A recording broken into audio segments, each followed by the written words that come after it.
Namaskaram. So let us continue with the chapter electric charges and fields. Previous video ನಾವು force between multiple charges ಆ topic ಮೇಲೆ ಒಂದು numerical solve ಮಾಡಿದ್ವಿ. ಅದಾದಮೇಲೆ ಒಂದು ಕ್ವಶನ್ ನಾನು ನಿಮ್ಗೆ ಹೋಮ್ವರ್ಕ್ ನೀವು ಸಾಲ್ವ್ ಮಾಡಿರಿ, ಅದರದ್ದು ಆನ್ಸರ್ ನೆಕ್ಸ್ಟ್ ವಿಡಿಯೋದೊಳಗೆ ಇರ್ತದೆ ಅಂತ ಹೇಳಿದ್ದೆ. And after that we finished with continuous charge distribution concept. Okay, small concept ಇತ್ತು. So continuing with the chapter, ಈಗ ಫಸ್ಟಿಗೆ as I had told you previous ವಿಡಿಯೋದೊಳಗೆ ನಾನು ನಿಮಗೊಂದು ಕ್ವಶನ್ ಕೊಟ್ಟಿದ್ದೆ based on force between multiple charges. And ಇನ್ನೊಂದು ನಾನು ನಿಮ್ಗೆ ಏನು ಹೇಳಿದ್ದೆ ಅಂದರೆ, this particular numerical is we can expect this to be the toughest kind of numerical that can be asked on the topic force between multiple charges. So ಇದು complicated ಯಾಕೆ ಆಗ್ತೈತಿ ಅಂದರೆ, ಇದರೊಳಗೆ 4 ಚಾರ್ಜಸ್ ಇರ್ತಾವೆ ಟೋಟಲಿ. ನಾವು ಟ್ರಯಾಂಗಲ್ ಬೇಸ್ಡ್ ಒಂದು numerical ಮಾಡಿದ್ವಿ, but this is square based. Definitely there will be 4 charges, each on one vertex of the square. So the question was, there are 4 charges plus 2 microcoulomb plus 4 microcoulomb minus 6 microcoulomb and plus 8 microcoulomb which are placed at the vertices corners of the square A, B, C, D respectively. Okay, in the order plus 2, plus 4, minus 6 and plus 8 microcoulomb. And the question was to calculate the resultant force, the direction and magnitude of the resultant force that acts on the charge which is placed at point D. That is, we need to calculate the resultant force which acts on plus 8 microcoulomb. So ಇದು previous ವಿಡಿಯೋದೊಳಗೆ ನಾನು ನಿಮ್ಗೊಂದು hint ಹೇಳಿದ್ದೆ. ಒಂದು ಏನಂದ್ರೆ, on this particular charge plus 8 microcoulomb there will be 3 forces acting here. So we need to calculate those 3 forces individually first and then take the resultant of that. ಇನ್ನೊಂದು hint ನಾನು ನಿಮ್ಗೆ ಕೊಟ್ಟಿದ್ದೆ, resolution of a vector into 2 parts, dividing a vector into its x component and y component. ಇದು concept ನಿಮಗೆ ಇಲ್ಲಿ ಬೇಕಾಗ್ತೈತೆ, use ಆಗ್ತೈತೆ ಅಂತ ಹೇಳಿದ್ದೆ. ಹೋಪ್ಫುಲಿ ನೀವು ಇಂಟ್ರೆಸ್ಟ್ಲಿ ಅದನ್ನು ಸಾಲ್ವ್ ಮಾಡಿರಿ ಅಂತ ಅಂದ್ಕೊಂಡೆ. Will start with this question. So here we have a square of side 0.2 meter. ಇಲ್ಲಿ ಗಿವನ್ ಪಾರ್ಟ್ನೊಳಗೆ ನಾವು ಬರ್ಕೊಂಡಿನಿ Q1, Q2, Q3, Q4 values and each side value. We need to calculate the resultant force on the charge Q4 which is placed at point D. So there are definitely 3 forces. ಅದಕ್ಕೆ ನಾ ಇಲ್ಲಿ ಬರಿತೀನಿ ನೋಡ್ರಿ. Let F41, F42 and F43. So here F41 means force on the 4th charge. So this is 4th charge plus 8 microcoulomb. We have considered it to be Q4. So force on the 4th charge due to the first charge. Similarly, force on the 4th due to second and force on the 4th due to third. So let F41, F42 and F43 be the 3 forces on Q4 due to Q1, Q2 and Q3 respectively. So ಹಂಗಾರೆ ನಾವೀಗ ಏನು ಮಾಡೋಕ್ಕಾಗ್ತೈತಿ, individually first of all we need to calculate the values of according to principle of super position.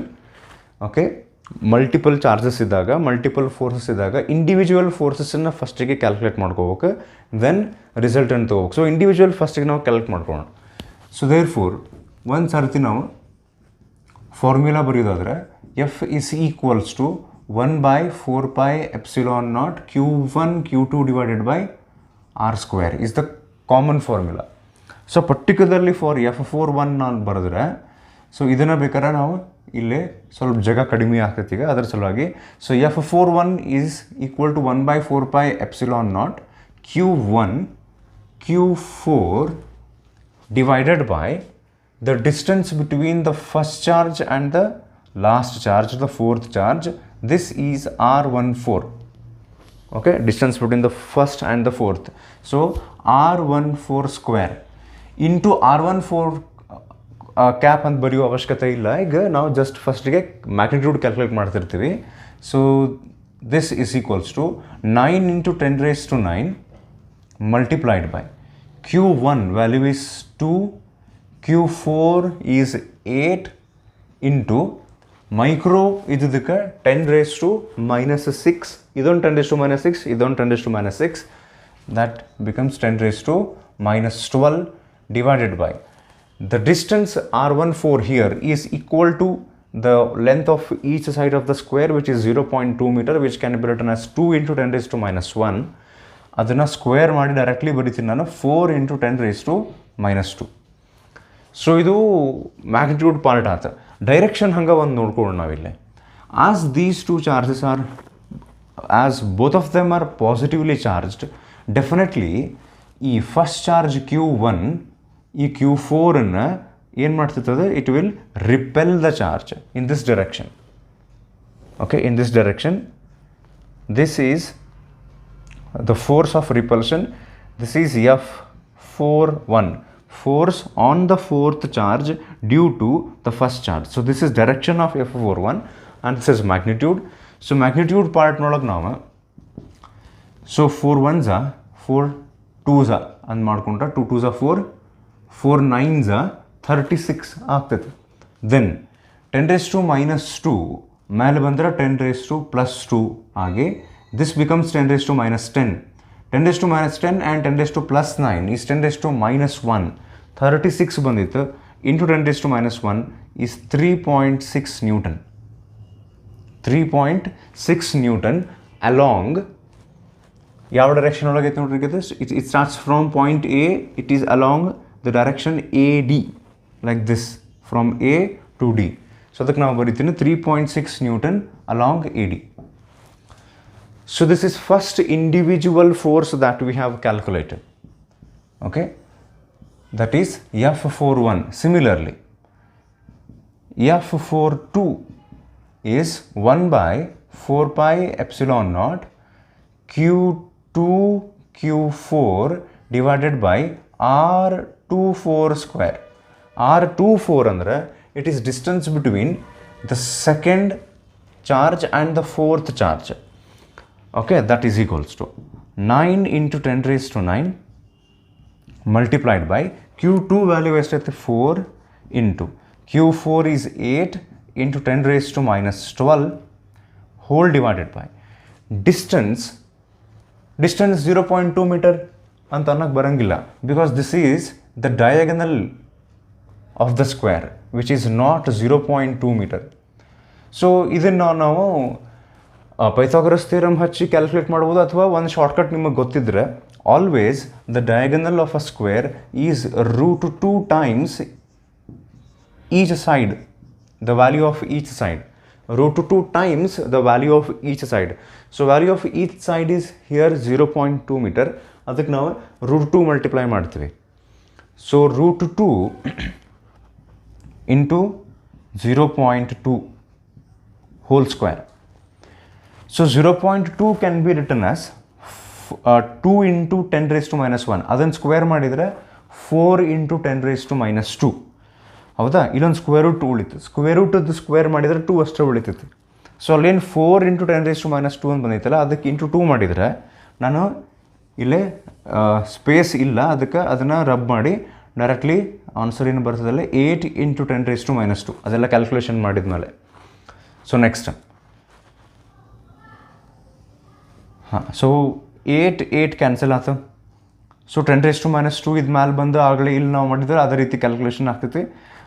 9 4s once again 36 ಬಂತು. Values ಬೇರೆ ಬೇರೆ ಅದಾವೆ, but answer same ಬರೋಕತ್ತೈತಿ. 36 × 10⁻1 ಬರ್ತದೆ once again. So 3.6 Newton along. So now again +4 and +8 ಇವೆರಡು positive charge ಇರೋದ್ರಿಂದ once again there is repulsion. So ಈ charge ಇದನ್ನು ಹಿಂಗೆ ರಿಪೆಲ್ ಮಾಡ್ತೈತಿ ಇದೇ ಡೈರೆಕ್ಷನ್ ಒಳಗೆ. Okay, so this is most important. ಈಗ F42. Okay, F42 here F41 ನೀವು ಅಬ್ಸರ್ವ್ ಮಾಡಿದರೆ it is along y Axis.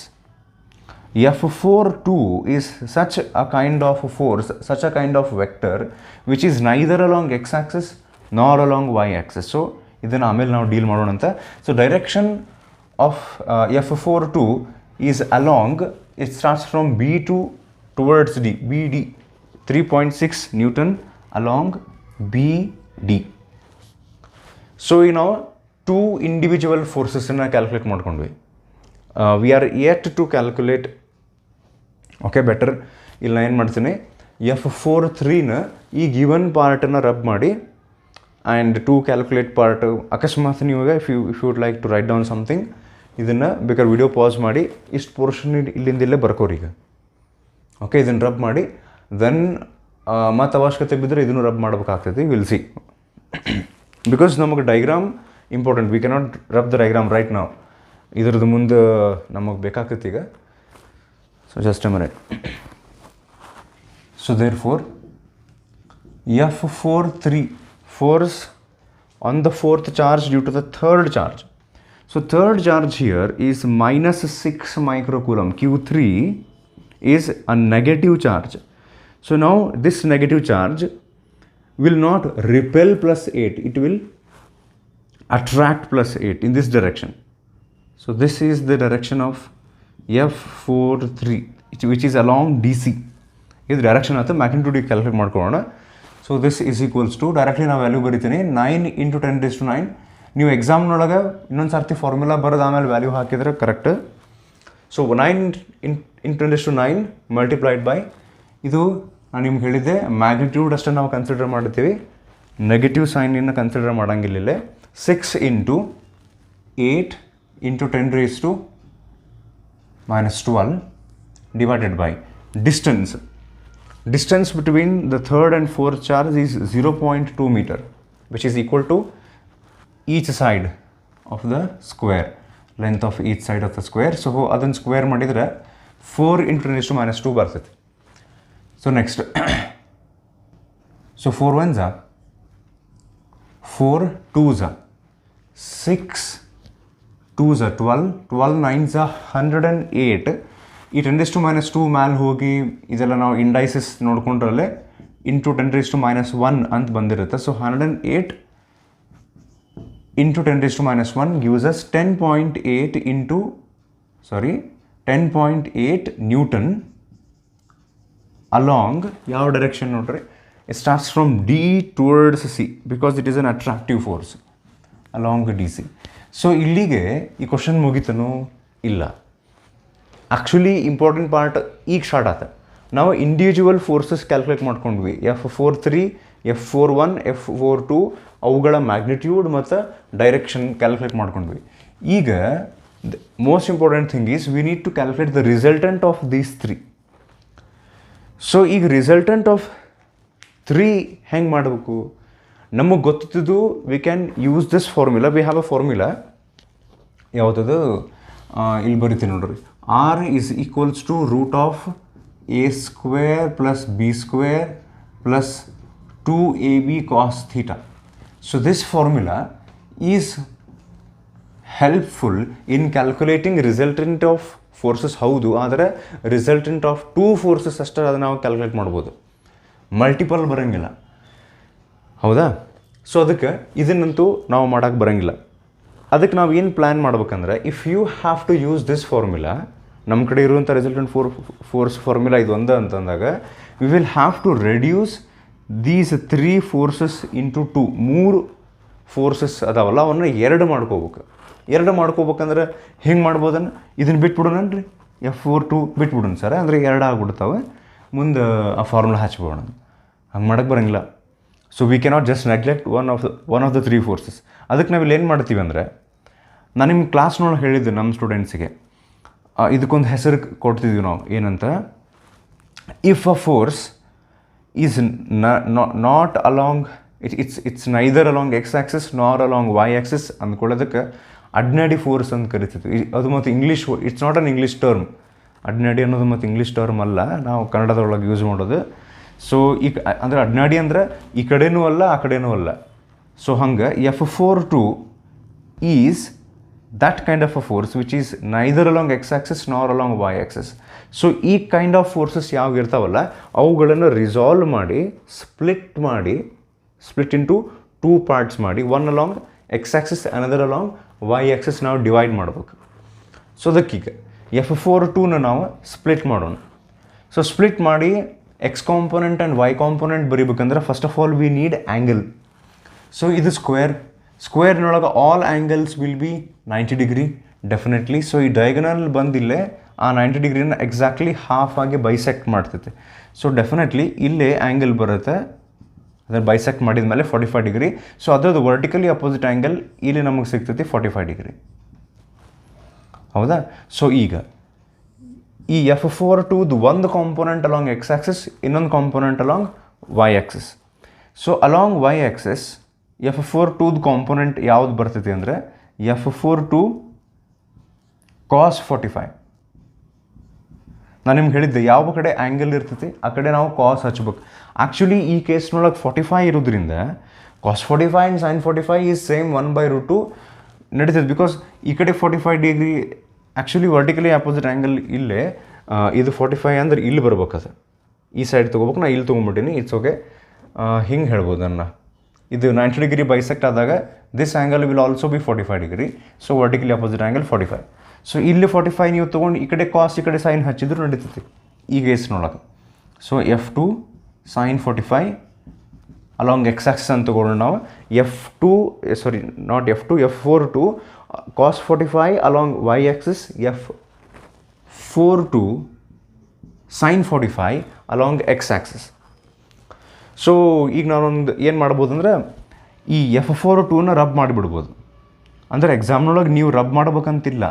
Okay, there is no need to rub that. ನಾ ಹಂಗೆ ಇಲ್ಲಿ ಎಕ್ಸ್ಪ್ಲೇನ್ ಮಾಡೋಕೆ ನಿಮ್ಗೆ. ಅಂದ್ರೆ ಏನಾತೀಗ F4 force, this force has gone ಅಂದರೆ it has got split into 2 parts. ಒಂದು along X axis which is F4 sin 45, another along Y axis which is F4 cos 45.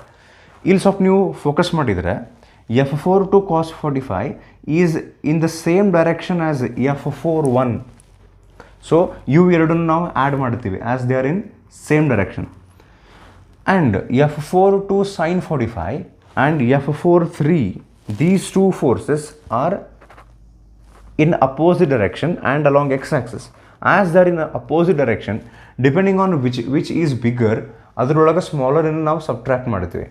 ಹಂಗೆ ಮಾಡಿದಾಗ when we add these two, we will get one force. And when we subtract F4 minus F4 sin 45, we will get one force. So finally, we will be having only 2 forces. ನಾವೇನು ಮಾಡಿದ್ವಿ, F4 split ಮಾಡಿ 2 parts ಮಾಡಿ, ಆ 2 ಪಾರ್ಟ್ಸ್ನೊಳಗೆ ಒಂದನ್ನು F4 ಜೋಡಿ add ಮಾಡ್ತೀವಿ, ಇನ್ನೊಂದನ್ನು F4 sin 45 is subtracted from F4 to get finally 2 forces. ಅವುಗಳದ್ದು ಮತ್ತು ಈ ಫಾರ್ಮುಲಾ ಹಚ್ಚಿ ನಾವು ರಿಸಲ್ಟೆಂಟ್ ಕ್ಯಾಲ್ಕುಲೇಟ್ ಮಾಡ್ಬೇಕು. ಸೊ ಈಗ ಇಲ್ಲೇನಂದ್ರೆ taking components of F4 okay, X component ಯಾವುದು? X component F4 sin 45 that is equals to F4 value ಎಷ್ಟೈತೆ ನೋಡ್ರಿ ಇಲ್ಲಿ 3.6. So 3.6 into 1/√2. 1/√2 ಯಾಕೆ? sin 45 is 1/√2. Similarly, y component, taking components of F4 ಒಳಗೆ y component is F4 cos 45. That is equals to, once again, F4 is 3.6, cos 45 is also 1/√2. ಈಗ next ಏನಂದ್ರೆ, as F4 cos 45 and F4 cos 45 and F4 are in same direction. So ಅವನ್ನೆರಡನ್ನು add ಮಾಡಿ ನಾವೀಗ ಇವೆರಡು same direction ಆಗಿದ್ದಕ್ಕೆ add ಮಾಡಿ one more new force ಬರಿತೀನಿ ನಾ. These 2 will add up to give us one more force that is F' ಅಂತ ಅಂದ್ಕೊಂಡು ಫೈನಲಿ ನಮಗೆ 2 ಫೋರ್ಸ್ ಉಳಿಬೇಕು. ಇಲ್ಲಿ F', ಇವು ಎರಡನ್ನೂ ಸಬ್ಟ್ರಾಕ್ಟ್ ಮಾಡಿ ಅದನ್ನು F" ಅಂತ ಅನ್ನೋಣ. ನೀವು ಬೇರೆ ಯಾವುದರ ಹೆಸರು ಕೊಡ್ಬೋದು. So F dash is equals to F41 plus F42 cos 45. That is equals to F41 is 3.6 plus 3.6 into 1 by root 2. That is equals to ಇದ್ರದ್ದು ವ್ಯಾಲ್ಯೂ ಡೈರೆಕ್ಟ್ಲಿ ಬರೀತೀನಿ ನಾನು, ನೀವು ಆಮೇಲೆ ಕ್ಯಾಲ್ಕುಲೇಷನ್ ಮಾಡಿರಿ. ನಾನು ಕ್ಯಾಲ್ಕುಲೇಷನ್ ಮೊದಲೇ ಮಾಡ್ಕೊಂಡಿದ್ದೆ. Just a minute.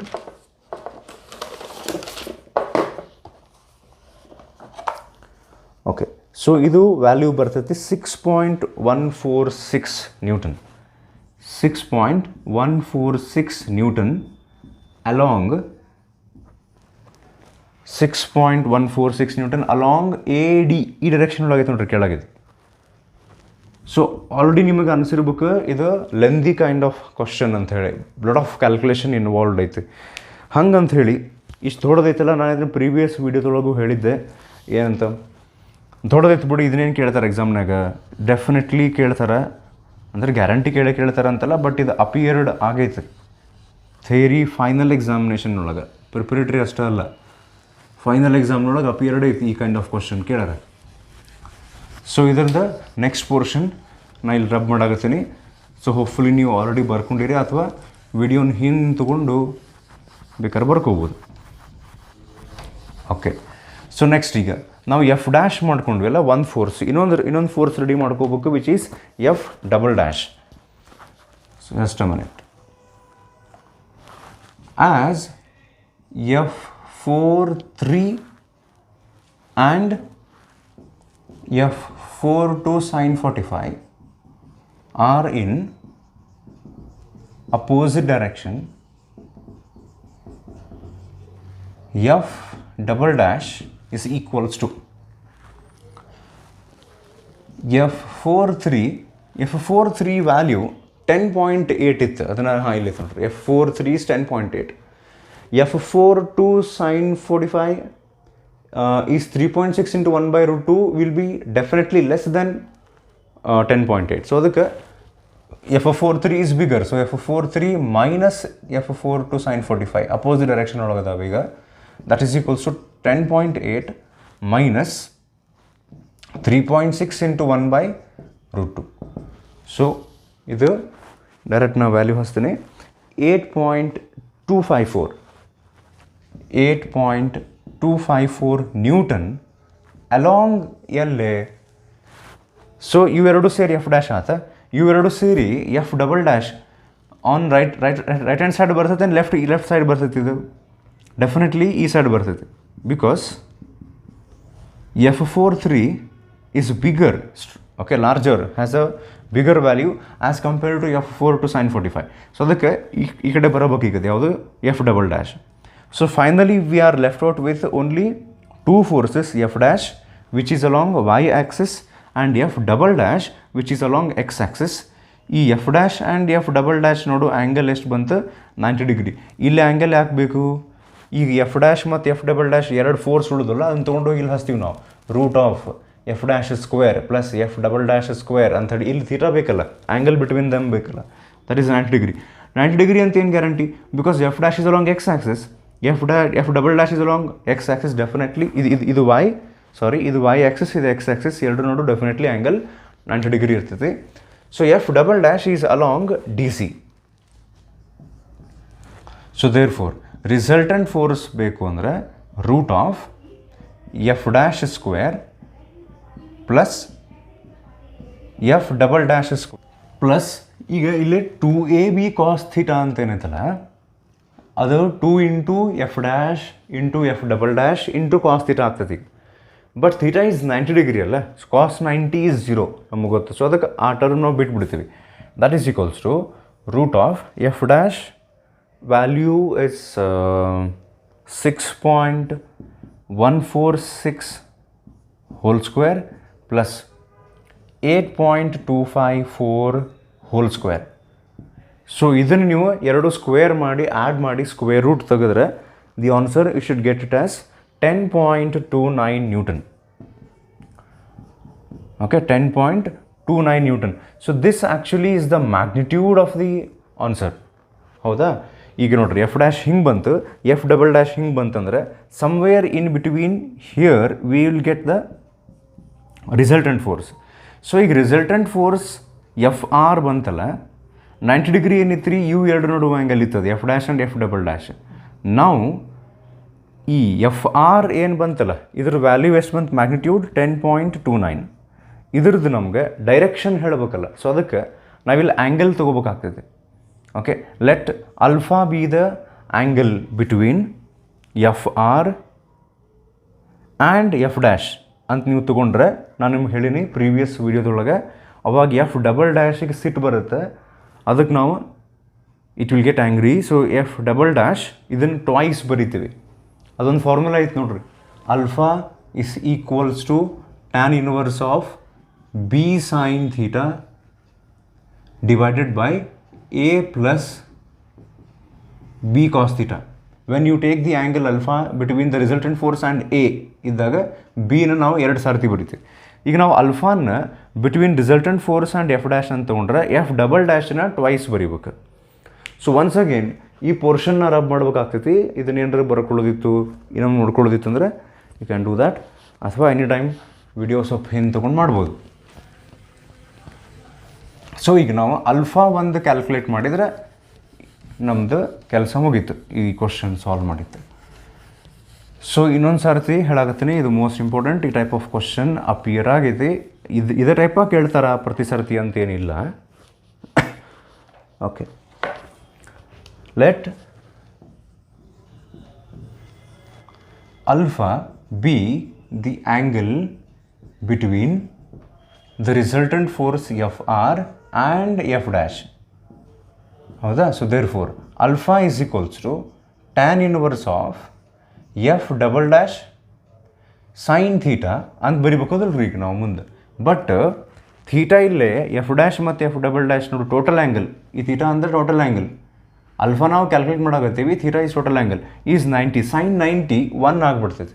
ಸೊ ಅದಕ್ಕೆ ಸೈನ್ 90 ಬರೀ ಅವಶ್ಯಕತೆ ಇಲ್ಲ. Divided by F dash is A plus B cos theta ಅಂದರೆ plus F double dash cos 90. Cos 90 is 0. So F double dash ಇನ್ನೊಂದು ಸರ್ತಿ ಬರೋಂಗಿಲ್ಲ. ಸೊ ಇಷ್ಟ ಆಗ್ತೈತಿ ಈಗ. So therefore alpha is equals to tan inverse of F double dash value is 8.254 divided by f dash value is 6.146 Newton. ಇದನ್ನು ನೀವು divide ಮಾಡಿಕೊಂಡು ಆಮೇಲೆ ಲಾಗ್ ಬುಕ್ ತೊಗೊಂಡು ಇನ್ವರ್ಸ್ ತೊಗೊಂಡ್ರೆ, ಅಕಸ್ಮಾತ್ ನೀವು ಯಾರು ಇದನ್ನು ಸೀರಿಯಸ್ಲಿ ಸಾಲ್ವ್ ಮಾಡಿದ್ರಲ್ಲ ಮನೆಯೊಳಗೆ, ಇಲ್ಲಿ ತನಕ ಮಾಡಿದ್ದೆಲ್ಲ ಕರೆಕ್ಟ್ ಐತಿ, ಅಲ್ಫಾ ಪಾರ್ಟ್ ತನಕ ನೀವು ಬಂದಿರಿ ಅಂದರೆ may be some students alpha be the angle between the resultant force F R and F double dash ಅಂತ ಹೇಳಿ ತೊಗೊಂಡ್ರೆ, ಇಲ್ಲಿ ಅಲ್ಫಾ ತೊಗೊಂಡಿದ್ರು ತೊಗೋಬಹುದು. ಸೊ ಅವಾಗ ಆ್ಯಂಗಲ್ ವ್ಯಾಲ್ಯೂ ಫೈನಲಿ ಬೇರೆ ಬರ್ತೈತೆ, ಡಿಫ್ರೆಂಟ್ ವ್ಯಾಲ್ಯೂ ಬರುತ್ತೆ. If you take alpha between F R and F double dash ಬೇರೆ ವ್ಯಾಲ್ಯೂ ಬರ್ತೈತಿ. F R and F dash ತೊಗೊಂಡ್ರೆ ಇನ್ನೊಂದು ಬೇರೆ ವ್ಯಾಲ್ಯೂ. ಎಕ್ಸಾಮ್ನೊಳಗೆ ಮತ್ತು ಹಂಗಾರೆ ಯಾವ್ದು ಕರೆಕ್ಟು? ಯಾವುದು ಕರೆಕ್ಟ್? ನೀವೇ ಯಾವ್ದು ತೊಗೊಂಡಿರ್ತೀರ ಅನ್ನೋದನ್ನು ಮೆನ್ಷನ್ ಮಾಡಿ ಅದ್ರ ತಕ್ಕಂಗೆ ಆನ್ಸರ್ ಬರೀಬೇಕು. ಬೆಟರ್ ನೀವೇನು ಮಾಡ್ಬೋದು ಅಂದರೆ, ಒಂದನ್ನು ನೀವು ಕ್ಯಾಲ್ಕುಲೇಟ್ ಮಾಡಿರ್ತೀರಲ್ಲ, ಇನ್ನೊಂದನ್ನು ಅಲ್ಲೇ ಬರೆದು ಬಿಡ್ರಿ. ಬಿಕಾಸ್ 90 ಮೈನಸ್ ಆ ಆ್ಯಂಗಲ್ ಇರ್ತೈತಿ. For example, if this comes out to be as 30 degree, this will definitely be 60. So ಇದನ್ನು ನೀವು ಕ್ಯಾಲ್ಕುಲೇಷನ್ ಮಾಡಿದರೆ ಇದು 53 degree. Just a minute. 53 degree 20 minutes ಇದು ಬರ್ತದೆ. ಆರ್ ಇನ್ನೊಂದು ನೀವು ಅಲ್ಫಾ ತೊಗೊಂಡಿದ್ರೆ, ಇನ್ನೊಂದು ಸೈಡ್ ತೊಗೊಂಡಿದ್ರೆ 90 ಡಿಗ್ರಿ ಮೈನಸ್ 53 ಡಿಗ್ರಿ 20 ಮಿನಿಟ್ಸ್, ಅದು 36 ಡಿಗ್ರಿ. ಇಲ್ಲೇ ಕ್ಯಾಲ್ಕುಲೇಟ್ ಮಾಡ್ಬೋದು ನೀವು. 36 ಡಿಗ್ರಿ 40 ಮಿನಿಟ್ಸ್ ಬರ್ತೈತೆ. ಸೊ ಈ 36 ಡಿಗ್ರಿ 40 ಮಿನಿಟ್ಸ್ ಅಂತ ನೀವು ಬರೆದ್ರು ಎಕ್ಸಾಮ್ನೊಳಗೆ ಮಾರ್ಕ್ಸ್ ಕೊಡ್ತಾರೆ. 53 ಡಿಗ್ರಿ 20 ಮಿನಿಟ್ಸ್ ಅಂತ ಬರೆದ್ರು ಕೊಡ್ತಾರೆ. ಬೆಟರ್ ನಾ ಏನು ಹೇಳ್ತೀನಿ ಅಂದರೆ, ಎರಡೂ ಬರೆದಿಟ್ಟು ಬಂದುಬಿಡ್ರಿ, ನಿಮ್ಗೆ ಯಾವ್ದು ಬೇಕು ತೊಗೊರಿ ಅಂತೇಳಿ. ಬಿಕಾಸ್ ಅವ್ರ ಪೇಪರ್ ಕರೆಕ್ಷನ್ ಮಾಡ್ಬೇಕಾದ್ರೆ ಒಂದು ಅವ್ರಿಗೆ ಕೀ ಆನ್ಸರ್ಸ್ ಕೊಟ್ಟಿರ್ತಾರೆ. Definitely they will take care, ಎರಡು ನೋಡ್ತಾರೆ ಅವರು. ಅಂದರೂ ರಿಸ್ಕ್ ಬೇಡ, ಎರಡೂ ವ್ಯಾಲ್ಯೂ ಬರೆದಿಟ್ಟು ಬಂದ್ರೆ. ಸೊ ಒನ್ಸ್ ಅಗೇನ್ ಬೇಕಾದ್ರೆ ಇದನ್ನು ಫಸ್ಟಿಂದ ನೀವು ನೋಡಿ ಈ ಕ್ವಶನನ್ನು ಕ್ಲಿಯರಾಗಿ ಅರ್ಥ ಮಾಡ್ಕೊರಿ ಅಂತ ಹೇಳ್ತೀನಿ. Very important and complicated. ಈ ಟೈಪ್ ಆಫ್ ಕ್ವಶನ್ ಯಾವ್ದಾರು ಮತ್ತು ನಿಮ್ಗೆ ಏನೋ ಟೆಕ್ಸ್ಟ್ ಬುಕ್ ನೋಡೋಕೆ ಸಿಕ್ತು ಅಂದರೆ ನಾನು ಇದನ್ನು ಬರೆಸಿದ್ದು ಬಾಸ್ಕೋ ಟೆಕ್ಸ್ಟ್ ಬುಕ್ನಾಗಿಂದ ಮತ್ತು ಬಾಸ್ಕೋ ಅಥವಾ ಬೇರೆ ಯಾವ್ದು ಟೆಕ್ಸ್ಟ್ ಬುಕ್ ನೋಡೋಕೆ ನಿಮ್ಗೆ ಸ್ಕ್ವೇರ್ ಬೇಸ್ಡ್ ಯಾವ್ದಾರು ಕ್ವಶನ್ ಇದ್ದರೆ ಒಂದು ಪ್ರಾಕ್ಟೀಸ್ ಮಾಡಿರಿ ಆನ್ ಯುವರ್ ಓನ್. ಸೊ ಈಗ ನಾವು ಈ ವಿಡಿಯೋನ ಇಲ್ಲಿಗೆ ಸ್ಟಾಪ್ ಮಾಡೋಣಂತ. ಆ್ಯಕ್ಚುಲಿ ಎಲೆಕ್ಟ್ರಿಕ್ ಫೀಲ್ಡ್ ಅನ್ನುವಂಥ ಕನ್ಸೆಪ್ಟ್ ನಾವು ಸ್ಟಾರ್ಟ್ ಮಾಡ್ಬೇಕು ಈಗ next, which is actually the most important concept. Electric field, what is electric field, what is electric field intensity, ಇವು ಎರಡೂ ಅಂದ್ರೇನು, ಅವು ಎರಡು ನೋಡಿರುವಂಥ ಡಿಫ್ರೆನ್ಸ್ ಏನು, and what is the formula for electric field intensity, what is the definition of electric field intensity, and what is the formula for electric field intensity, and what is it's SI unit. ಇವನ್ನೆಲ್ಲ ಅರ್ಥ ಮಾಡಿಸ್ಬೇಕಂದ್ರೆ minimum ಒಂದು 45 minutes ಬೇಕಾಗ್ತೈತಿ.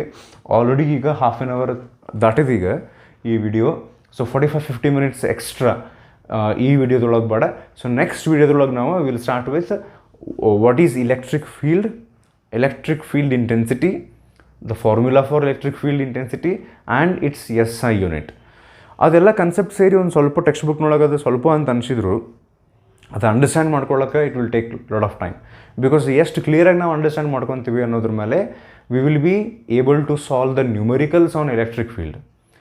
ಆ electric field ಬಂದಮೇಲೆ ಮತ್ತು ಅಲ್ಲೇ ಹೆಂಗಿಲ್ಲಿ force between multiple charges ಇತ್ತಲ್ಲ, ಹಾಗೆ electric field due to multiple charges, electric field due to single charge ಅಂತೆಲ್ಲ ಬರ್ತಾವೆ. ಅವುಗಳ ಫಾರ್ಮುಲಾ, ಅವುಗಳ ನ್ಯೂಮರಿಕಲ್ಸ್ ಇವೆಲ್ಲ ಅರ್ಥ ಮಾಡ್ಕೋಬೇಕಂದ್ರೆ ಆ ಕನ್ಸೆಪ್ಟ್ನ ನಾವು ಕ್ಲಿಯರಾಗಿ ಅರ್ಥ ಮಾಡ್ಕೋಬೇಕು. So will take time and slow ಆಗಿ ಡೀಟೇಲ್ ಆಗಿ ನೆಕ್ಸ್ಟ್ ವಿಡಿಯೋದೊಳಗೆ ಎಕ್ಸ್ಪ್ಲೇನ್ ಮಾಡ್ತೀನಂತ. ಓಕೆ, ಥ್ಯಾಂಕ್ ಯು, ನಮಸ್ಕಾರ.